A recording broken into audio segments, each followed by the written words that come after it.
We need some more tips. So I think it's time to get our guests in. Well, today's guests on the podcast, we're delighted to have two wonderful people from Orion Publishing here. We have Sam Eades, who is a publicist turned senior commissioning editor. And in the past, she's worked with such huge names as Neil Gaiman, Jesse Burton, Michael Connelly, and Poirot himself, a.k.a. David Suchet.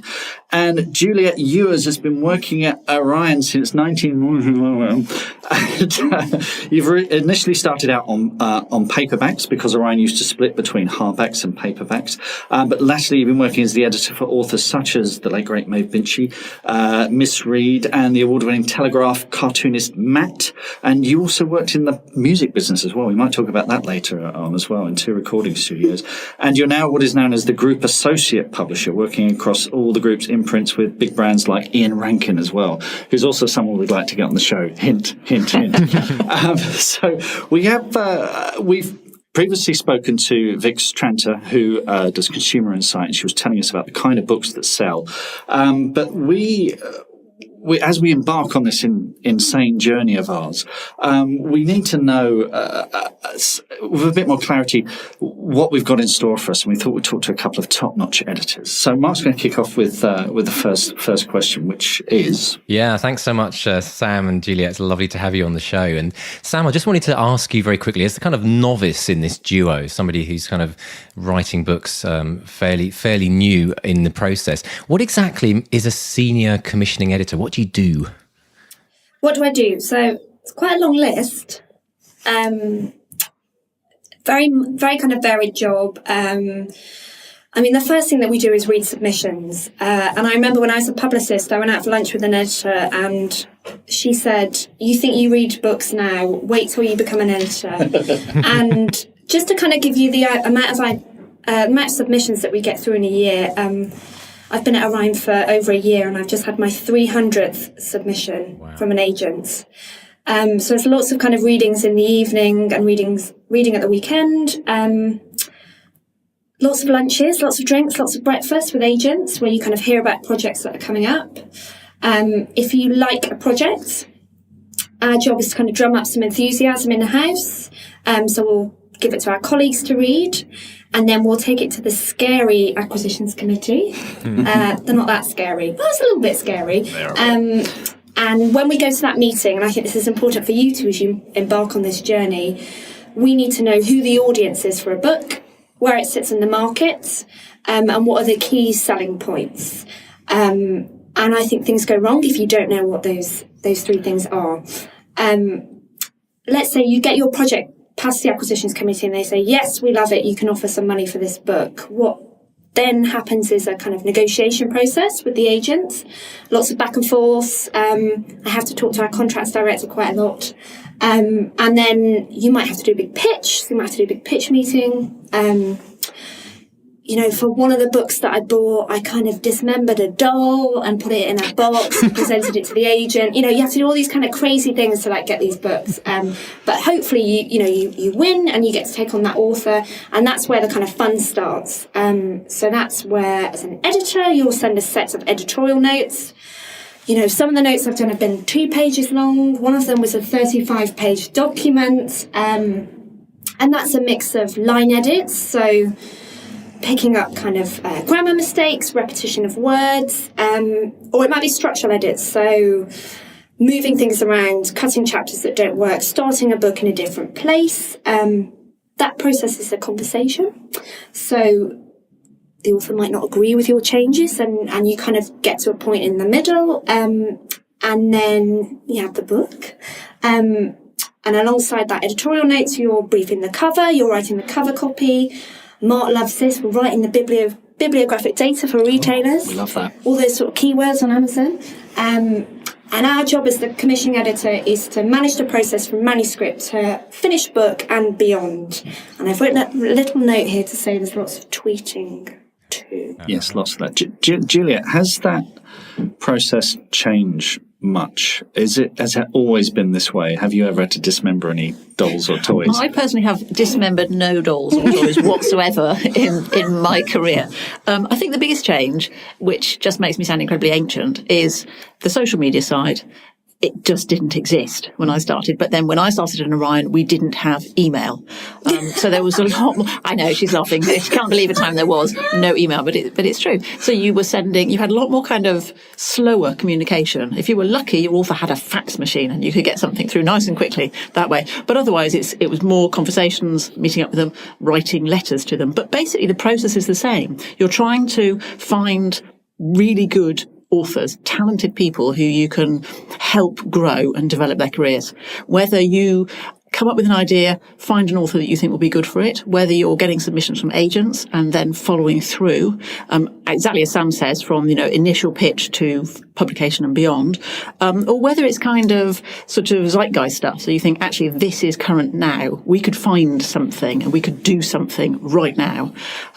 Ideally, a commissioning editor wants to be building careers. So you want to be working hand in hand with an author and have a gorgeously long, profitable career for both of you. The author needs to be happy, so you've got to have a good relationship with them, and that has never changed. The agents need to be happy as well, because they're not going to send you projects if they think you're no good. Which is why you end up dismembering toys. Exactly. Yeah. Yes. So I think the way we do things has changed, but the essence of it is pretty much the same. You're trying to get the best books possible to the market. Excellent. And when people send books in, I mean, these are obviously always coming to you through an agent. You're not, the slush pile, does that really exist anymore? It does, actually. I mean, Gallants have a slush pile day, week, something like that. And they are one of the few publishers or the few imprints that still find things on the slush pile. The slush pile does still exist, but it's so rare because people can self-publish now. It's so rare that you will find anything on that's a gem. And as Sam says, I mean, she's been here a year, she's had 300 submissions. When is she going to have time to read the slush pile? Exactly. And when you read, whether it comes on the slush pile or via an agent, what are the most common mistakes made by writers, particularly those who want to write in the mainstream, who want, like us, to maybe get up the bestseller charts? Do you see common mistakes again and again? Sam's nodding her head. I am. They write a book by numbers. So they look at what's popular. So it might be, at the moment, twins, right? And I'm gonna see this in your book, aren't I? So twins, unreliable narrators, people with a drink problem. Did I say twins? So it's like sex quite sort of like a trend at the moment. And it's when you see a sort of cynical attempt to create a bestseller where you have those kind of points, those sort of, those plot points in the story, but there's no overarching narrative. So the overarching narrative falls down. There's nothing that hangs it together. I think that is the common mistake. Because I think bestsellers work because they have something important that they want to tell, a sort of a bigger story. Johnny Geller calls it the space between words, the meaning in the space between words. And I think the bad books don't have any meaning in that space. So ideally, you're looking for a voice. I wouldn't sort of call it a voice. So I'm sort of particular. There's sort of two types of editors. There's plot and story, and there's voice. And I'm like, not voice. I'm definitely more plot and story. And what I'm looking for is a sort of message, a sort of theme, a story that will resonate with lots of people. Right. And I think that's where these bestsellers come from.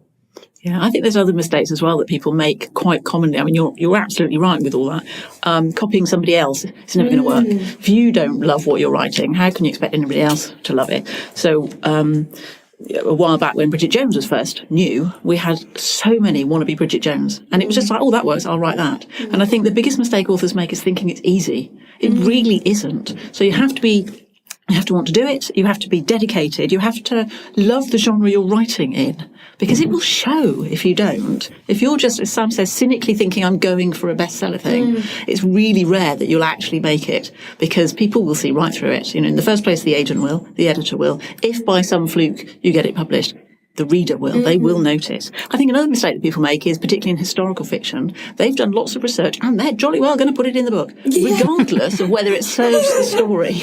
And that is so common and so annoying. But I think if people know you don't want to copy, but learn from people who are good. So for crime writing, you can't go wrong if you read Ian Rankin. He's just a genius. Look at what he does. Read Stephen King's On Writing. So learn from people who are doing it well, but don't copy them. Then do your own thing. So don't chase the zeitgeist. Don't try and copy other people, and don't cynically go for a bestseller. Well, that's us, group, Mark. We hope you've enjoyed the Bestseller Experiment podcast. Lasted 1.5 episodes precisely.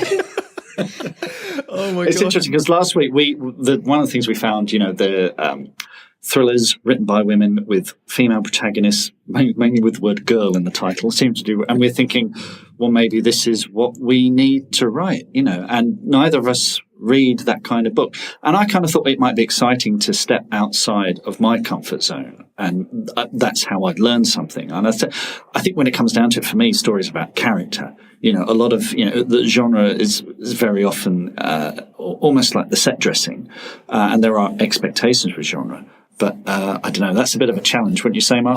I think, I do think we're back to the drawing board here. And I must admit, but no, we've got to thank you, both of you, because, I was having this kind of unease about this idea of trying to write something which I didn't love or potentially didn't even read. And so it's really good to hear this, because it really comes back to that question about